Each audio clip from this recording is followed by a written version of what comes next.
जय हिंद दोस्तों। यहाँ पर यूपी बीएड का second model paper Hindi special आ गया है। पूरा 50 क्वेश्चन सॉल्व करवाया जाएगा। आप वीडियो को पूरा ज़रूर देखिएगा और आप अपने को जांचिएगा कि हमने बीएड एंट्रेंस एग्ज़ाम के लिए कितनी तैयारी कर ली है और कितनी हमारी बाकी है। तो हम चलिए शुरू करते हैं। तो यहाँ पर हम देखते हैं कि पहला क्वेश्चन क्या है। तो पहला क्वेश्चन हम देख रहे हैं कि हिंदी का यहाँ पर विलोम शब्द बताना है 51 और 52 के लिए। तो यहाँ पर देखिए अभिसरण। तो अभिसरण का जो है विलोम शब्द क्या होता है, ठीक है। तो अभिसरण का मतलब जान लीजिए आगे बढ़ना, ठीक है। अभिसरण का मतलब क्या होता है, आगे बढ़ना।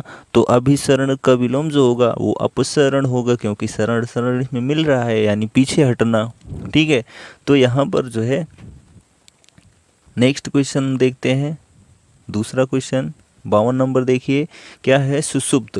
सुसुप्त, ठीक है। सुसुप्त का मतलब होता है सोया हुआ। तो सोना का क्या होता है, जागना होता है यानी जागृत, ठीक है। और यहाँ पर कृतघ्न दिया गया है। तो कृतघ्न का मतलब होता है क्या, जो क्या कहते हैं उपकार को न मानता हो उसको कृतघ्न बोलते हैं। जो उपकार को मानता है उसको क्या बोलते हैं, कृतज्ञ बोलते हैं, ठीक है। आगे हम बढ़ते हैं क्वेश्चन नंबर 53 की तरफ। तो 53 नंबर में कह रहा है कि 53 और 54 के लिए वाक्यांशों के लिए सही चुनना है, यानी गलत इसमें दिए गए हैं। तो कौन सा सही है वही आपको बताना है, ठीक है। तो यहाँ पर देखिए गत रविवार को वह मुंबई जाएगा, ठीक। तो यहाँ पर ये तो आपका क्या है, निम्नलिखित वाक्यों में से सही वाक्य चुनिए। तो यहाँ पर गत वर्ष जो है क्या है, गत रविवार को वह मुंबई जाएगा, ये तो आज सही नहीं है। आगे बढ़ते हैं, दूसरा देखते हैं। आने वाले रविवार को वह मुंबई जाएगा, ठीक है। तो आने वाले रविवार को मुंबई जाएगा, ये भी तो ठीक ही है, ठीक है। उसके बाद देखते हैं आगामी रविवार को वह मुंबई जाएगा।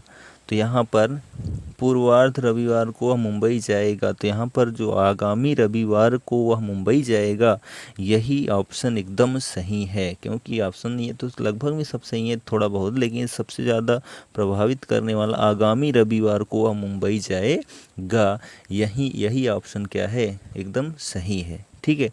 आगे देखिए क्वेश्चन नंबर 54 में भी सही और गलत बताना है, ठीक है। आपको सही बताना है कौन सा वाक्य सही है।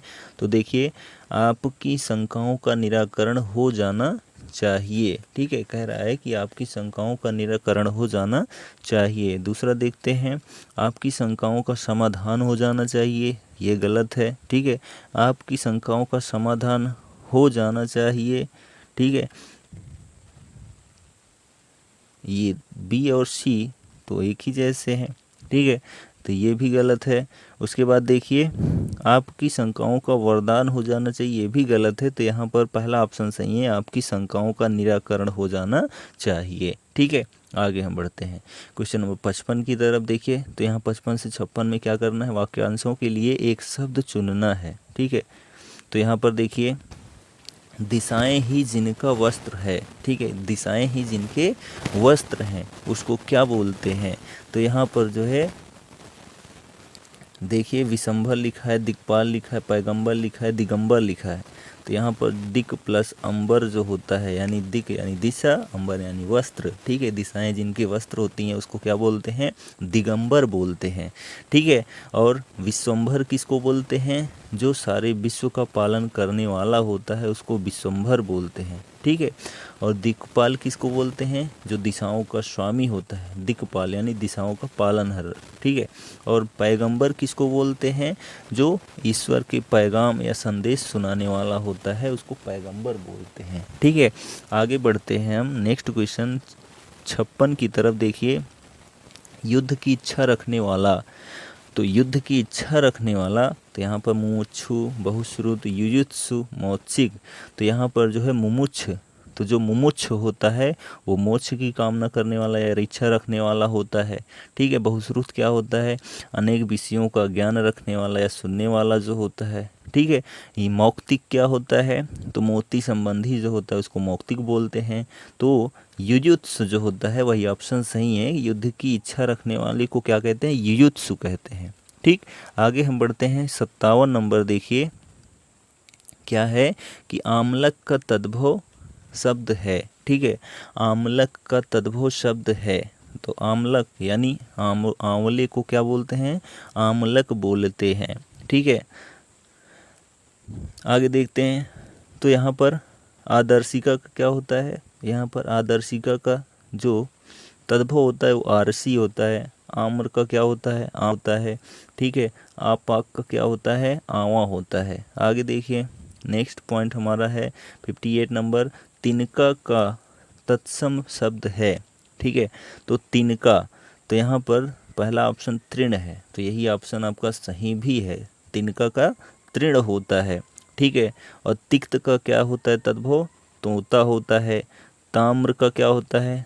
तांबा होता है। त्वरित का क्या होता है?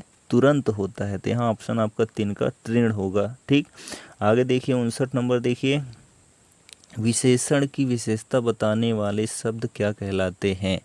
विशेषण की विशेषता बताने वाले शब्द प्रविशेषण कहलाते हैं। ठीक है, प्रविशेषण कहलाते हैं। क्या कहलाते हैं?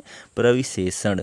ठीक है, आगे हम बढ़ते हैं क्वेश्चन नंबर नेक्स्ट 60 नंबर। परिश्रमी शब्द में कौन से विशेषण का बोध होता है? परिश्रमी शब्द में कौन से विशेषण का बोध होता है?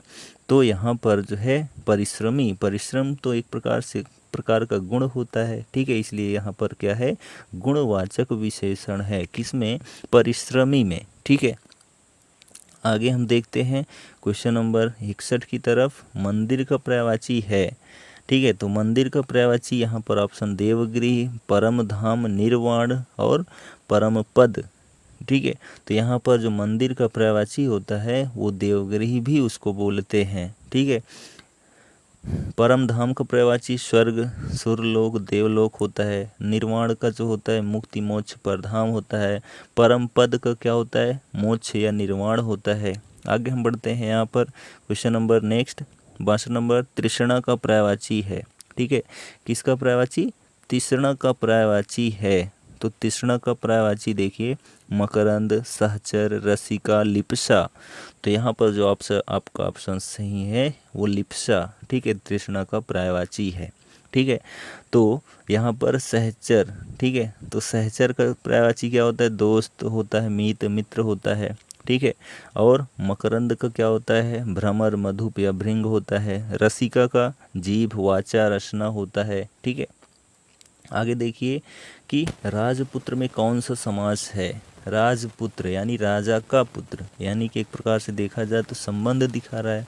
तो संबंध किस में होता है? तत्पुरुष समास में होता है। ठीक है, तो यहाँ पर जो है तत्पुरुष समास है। आगे बढ़ते हैं यहाँ पर नेक्स्ट 64 नंबर। सच्चिदानंद शब्द का संधि विच्छेद है। सच्चिदानंद, सत्य प्लस चित्त प्लस आनंद होना चाहिए। तो यहाँ पर ऑप्शन नंबर ए आपका सही है। ठीक है, यहाँ पर व्यंजन संधि है। आगे हम बढ़ते हैं। क्यों है? क्योंकि पहले शब्द में हलंत है। आगे देखिए कि जुगुप्सा किस रस का स्थायी भाव है? जुगुप्सा यानी एक प्रकार से देखा जाए तो घृणा। ठीक है, तो यहाँ पर जो जुगुप्सा है वो विभत्स रस का स्थायी भाव है, जिसका अर्थ और होता है घृणा। ठीक है, आगे बढ़ते हैं। अद्भुत क्या होता है? अद्भुत जो है विस्मय। ठीक है, अद्भुत का क्या होता है? विस्मय होता है। ठीक है, भयानक भय का होता है। ठीक है, रौद्र क्रोध का होता है। आगे बढ़ते हैं यहाँ पर 66 नंबर। देखिए क्या है कि सूरज को दीपक दिखाना का अर्थ क्या है? सूरज को दीपक दिखाना, तो जो सूरज को दीपक दिखाना होता है वो होता है किसी महान व्यक्ति की तुच्छ प्रशंसा करना। ऑप्शन यही आपका सही है। आगे देखिए नेक्स्ट क्वेश्चन नंबर 67। कौन सी द्रविड़ परिवार की भाषा है?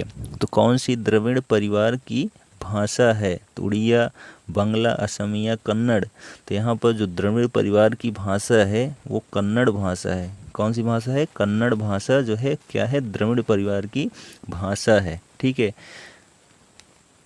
आगे हम बढ़ते हैं नेक्स्ट क्वेश्चन 68 और 69 के लिए क्या है? शुद्ध वर्तनी का चयन करना है। तो आप देखिए यहाँ पर कि शुद्ध कौन सा है? भौगोलिक, भौगोलिक, भूगोलिक, भूगोलिक। तो यहाँ पर जो है ऑप्शन नंबर ए सही है, भौगोलिक सही है। आगे बढ़ते हैं 69 नंबर में, देखिए क्या है, प्रफुल्लित, प्रफुल्लित, प्रफुल्लित, प्रफुल्लत। तो यहाँ पर प्रफुल्लित आपका ऑप्शन नंबर सी सही है। आगे हम बढ़ते हैं क्वेश्चन नंबर 70 की तरफ। तो यहाँ पर क्वेश्चन के थ्रू ऑप्शन है स्वावलंबन। ठीक है, देखिए कि स्वावलंबन मनुष्य को आत्मनिर्भर ही नहीं बनाना बल्कि उसमें भी जगाता है। क्या जगाता है? तो यहाँ पर आत्मविश्वास भी जगाता है स्वावलंबन जो होता है। ठीक है, आगे हम बढ़ते हैं यहाँ पर क्वेश्चन नंबर 71 की तरफ। देखिए कि बीड़ा उठाना से तात्पर्य है। ठीक है, बीड़ा उठाना, तो बीड़ा उठाना से जो तात्पर्य होता है दृढ़ संकल्प करना। ठीक है, आगे बढ़ती है नेक्स्ट क्वेश्चन 72 नंबर। देखिए यहाँ पर क्या है कि मनोज का PCM में चयन हो गया, फिजिक्स केमिस्ट्री मैथ। ठीक है, समझो उसने गढ़ जीत लिया। वह गढ़ जीत लिया। गढ़ जीत जाना का अर्थ क्या है? ठीक है, तो गढ़ जीत जाना का अर्थ जो है वो है कठिन कार्य पूरा होना। ठीक है, कठिन कार्य पूरा कर लिया, जैसे उसने कठिन कार्य पूरा कर लिया अर्थात गढ़ जीत लिया। ठीक, आगे हम बढ़ते हैं क्वेश्चन नंबर 73। देखिए कि अंग, या, ड़ा, ना और मा में कौन से व्यंजन हैं? ठीक है, यानी इसमें आपको व्यंजन बताना है। तो इसमें जो है ड़ा, ना, मा, इसमें सब में देखा जाए तो ना आ रहा है, नाक का प्रयोग किया जा रहा है, तो इसलिए यहाँ पर अनुनासिक व्यंजन है। कौन सा है? अनुनासिक व्यंजन है। ठीक है, आगे बढ़ते हैं नेक्स्ट क्वेश्चन 74 की तरफ। देखिए क्या है कि वह आया और मैं चला गया, इस वाक्य में कौन सा अव्यय है? वह आया और मैं चला गया। ठीक है, तो यहाँ पर जो है समुच्चय बोधक अव्यय है, समुच्चय बोधक अव्यय है। क्यों? क्योंकि जो दो शब्दों, वाक्यों और वाक्यांशों को जोड़ते हैं उन्हें समुच्चय बोधक अव्यय कहते हैं। तो इसमें देखा जाए तो और के माध्यम से इसमें जोड़ा गया है। ठीक है, उसके बाद देखिए 75 नंबर, कौन सा शब्द कालवाचक क्रिया विशेषण है? तो कौन सा शब्द कालवाचक? ठीक है, यानी समय को कौन दिखा रहा है? तो यहाँ पर आज जो है वो समय को दिखा रहा है। आगे देखिए क्वेश्चन नंबर 76, कौन सा, ठीक है, वाक्य जो है अशुद्ध वाक्य को पहचानिए। तो इसमें कौन सा वाक्य जो है अशुद्ध है? श्रीमती गांधी भारत की प्रधानमंत्री थी, गलत है। ठीक है, मैं ऊपर कृपा करें, मैं ऊपर कृपा करें, यह भी तो अशुद्ध ही है, मेरे ऊपर होना चाहिए। मेरे घर के सामने पाठशाला है। ठीक है, उसके बाद वहाँ भारी भीड़ थी। ठीक, तो यहाँ पर जो आपका ऑप्शन सही है वो है वहाँ भारी भीड़ थी। ठीक है, यही आपका क्या है? सही है। आगे हम बढ़ते हैं नेक्स्ट क्वेश्चन 77 नंबर। देखिए क्या है कि निम्नलिखित से मिश्र वाक्य का चयन कीजिए। मिश्र, ठीक है, तो जो मिश्र वाक्य है उसमें देखिए कि प्रातः काल होने पर चिड़िया चहचहाने लगती है, सुबह पहली बस पकड़ कर शाम तक लौट आओ, जो विद्यार्थी परिश्रमी वह सफल होगा, राजकुमार ने भाई को मार डाला और स्वयं राजा बन गया। तो यहाँ पर जो है जो विद्यार्थी परिश्रमी है वह अवश्य सफल होगा। ठीक है, तो यही आपका क्या है? एक मिश्र वाक्य है। ठीक, आगे बढ़िए 77 से 78 नंबर की तरफ चलिए। देखिए कि निम्नलिखित में कौन सा उपसर्ग रहित शब्द है, यानी किसमें जो है उपसर्ग नहीं, उपसर्ग यानी जो पहले लगता है किसी भी शब्द में, ठीक है, उसी को क्या बोलते हैं? उपसर्ग बोलते हैं। ठीक, तो यहाँ पर संयोग यानी सम, विदेश यानी वि, अत्यधिक यानी अति, और यहाँ पर डी में क्या है? सुरेश। तो यहाँ पर जो है किसी प्रकार का उपसर्ग प्रयोग नहीं हुआ है। ठीक है, इसलिए यही आपका ऑप्शन सही है, सुरेश। आगे बढ़िए 79 नंबर। देखिए गर्व शून्य शब्द में समान है, गर्व शून्य। ठीक है, तो गर्व शून्य में क्या है कि अपादान कारक है। क्यों है? क्योंकि गर्व में, ठीक है, गर्व से शून्य, इसका समास मतलब विग्रह होगा, तो यहाँ पर अपादान तत्पुरुष समास है, गर्व से शून्य। आगे देखिए नेक्स्ट क्वेश्चन 80 नंबर देखिए क्या है कि सज बाग दिखाना का अर्थ है। सज बाग, तो सज बाग दिखाना का अर्थ जो है यहाँ पर लालच देकर बहकाना। क्या होगा? सज बाग दिखाना यानी लालच देकर बहकाना। आगे देखिए नेक्स्ट क्वेश्चन नंबर 81 नंबर कि कौन सा संधि विच्छेद सही है? आदि प्लस कांस, अन्न प्लस दित, प्राणा प्लस याम, त्रिपुर प्लस अरि। ठीक है, तो यहाँ पर जो है त्रिपुर प्लस अरि जो होगा वो त्रिपुरारी होगा। ठीक है, तो यही आपका ऑप्शन सही है, ऑप्शन नंबर डी। उसके बाद 82 नंबर देखिए पंचानन में कौन सा समास है? पंच।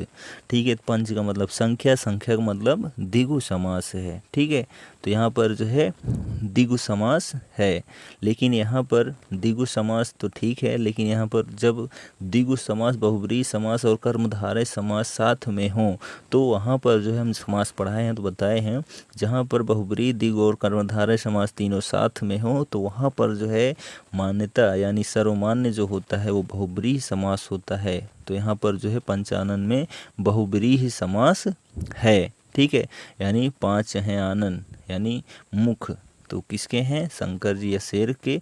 ठीक है, तो इसलिए यहाँ पर द्विगु समास है। ठीक, आगे देखिए बहुब्रीहि समास है पंचानन में।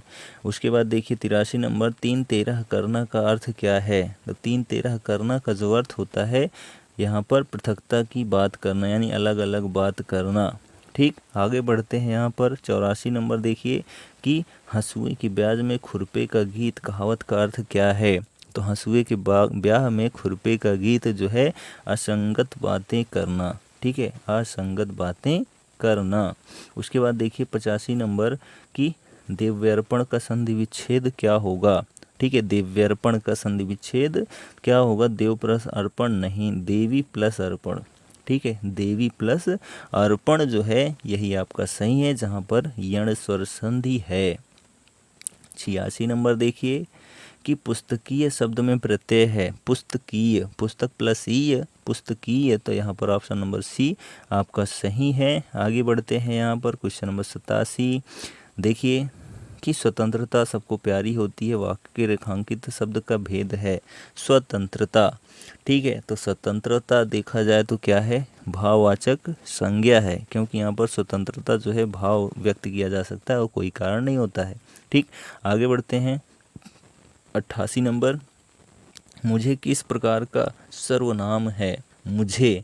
ठीक है, तो मुझे क्या है? उत्तम पुरुष का सर्वनाम है। ठीक, आगे बढ़ते हैं 89 नंबर देखिए 89 नंबर देखिए क्या है कि अभ्यास का विशेषण रूप है। ठीक है, अभ्यास का विशेषण रूप क्या होगा? तो यहाँ पर जो है अभ्यासी होगा। क्या होगा? अभ्यासी। आगे हम बढ़ते हैं क्वेश्चन नंबर 90 देखिए मूल अकर्मक धातुओं के साथ प्रत्यय जोड़कर बनाई गई क्रिया धातुएं कहलाती हैं। तो क्या कहलाती हैं? तो यहाँ पर सांधित सकर्मक धातु कहलाती है। क्या कहलाती है? सांधित सकर्मक धातु कहलाती है। आगे देखिए नेक्स्ट क्वेश्चन नंबर 91 प्रेम वाटिका किसकी काव्यकृति है? यानी प्रेम वाटिका जो है वो किसने लिखा है? तो प्रेम वाटिका जो है सुजान रसखान जो है रसखान की रचना है प्रेम वाटिका। आगे हम बढ़ते हैं नेक्स्ट 92 नंबर देखिए कौन सा शब्द अली शब्द का अनेकार्थी नहीं है? अली। ठीक है, तो कौन सा शब्द अली का जो है एकार्थी नहीं है? तो यहाँ पर जो है जो आपका ऑप्शन सही है वो रूपसी। ठीक है, रूपसी, क्योंकि अली का मतलब भौरा होता है, सखी होती है, बिच्छू भी होता है, लेकिन रूपसी नहीं होता है। ठीक है, आगे बढ़ते हैं हम क्वेश्चन नंबर 93 की तरफ। देखिए क्या है कि ताथा दाधा सा आदि का उच्चारण स्थान है। ताथा दाधा सा। ठीक है, तो ताथा दाधा सा जो है वो दंत है। ठीक है, दंत का उच्चारण स्थान है। ठीक है, यानी दांत के माध्यम से इसको बोला जाता है। 94 नंबर देखिए क्या है कि निम्नलिखित कौन सा शब्द पुल्लिंग रूप में प्रयुक्त नहीं होता है? पुल्लिंग रूप में प्रयुक्त नहीं होता है। नदी होती है। ठीक है, नदी, तो यहाँ पर ये स्त्रीलिंग में आता है। हाथी होता है, दही होती है। ठीक है, दही होता है, पानी होता है, लेकिन नदी होती है स्त्रीलिंग में जा रहा है। ठीक, उसके बाद देखिए 95 सप्त प्लस ऋषि इससे बनी संधि है। ठीक है, सप्त प्लस ऋषि से कौन सी संधि बनेगी? तो यहाँ पर गुण स्वर संधि बनेगी सप्तर्षि। ठीक है, सप्त प्लस ऋषि तो वहाँ पर गुण स्वर संधि होती है। आगे बढ़िए। ठीक है, 96 नंबर देखिए कि बाढ़ पीड़ितों की सहायता के संबंध में पत्र लिखा जाता है, किसके पास लिखा जाता है? ठीक है, तो यहाँ पर जो है बाढ़ से संबंधित जो पत्र होता है वो जिलाधिकारी को लिखा जाएगा, अन्य किसी को नहीं। आगे देखिए क्वेश्चन नंबर 97 क्या है कि ठेले पर हिमालय किस विधा की रचना है? तो ठेले पर हिमालय जो है वो यात्रा वृत्तांत है, क्योंकि यात्रा के दौरान इसको लिखा गया था। ठीक है, ठेले पर हिमालय धर्मवीर भारती की यात्रा वृत्तांत है। आगे देखिए 98 नंबर, कौन सा कवि अष्टछाप का नहीं है? अष्टछाप कवि 8 कवि थे। ठीक है, तो इसमें कौन से कवि ऐसे हैं जो अष्टछाप कवि के अंतर्गत नहीं आते हैं? तो इसमें आपके आने चाहिए सूरदास हैं, कुंभनदास भी हैं, नंददास भी हैं। तो इसमें आपको जो है रैदास जी नहीं मिलेंगे, रैदास ही जो है अष्टछाप कवि नहीं है। 99 नंबर देखिए कि किस वाक्य में अपादान कारक है? अपादान कारक, ठीक है, तो अपादान कारक क्या होता है? से का लोप होता है। ठीक है, तो वहाँ पर अपादान कारक होता है।